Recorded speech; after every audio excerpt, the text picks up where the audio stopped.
So you may have a lot of emails, and what you can do to find out the emails that you want is you can sort them out as well. So over here on the top, you can see that filter is an option. And if I were to go around and click, then you can sort it out in different ways. So you can mark it by unread emails right here. Once you do that, only unread emails just pop up. You can go for flagged emails. And if you have something flagged, you can go for that.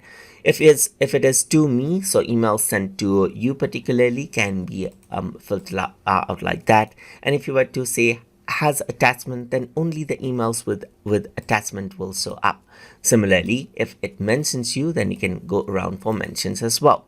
If I were to go around onto sort, you can sort it out in different ways as well. So for example, you can sort it out by category right here, as you can see. So right now it's none over here on the top. That is the category it defines, so it's none.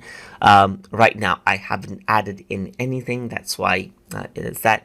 If I were to go for from, then you can see that it divides the category now as per who the sender is from. So that is how it is sorted as well. You can go for size as well, and it adds it into queues section and then medium section right here, just like this.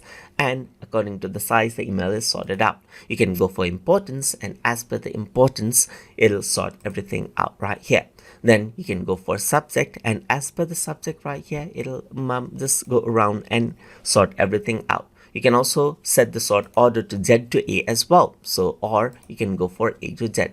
Let me just go around onto, let's say for example, onto, let's say category over here, or just like this. So I set it out to category, and then you can go for A to Z as well, or you can go for Z to A over here for opposite sorting, just like this. And this is how you can go around and sort it out according to how you want, and by default it is sorted out by date.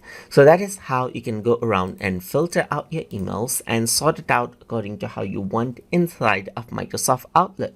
So if you guys learned something as always, and as always, please like, comment, share and subscribe.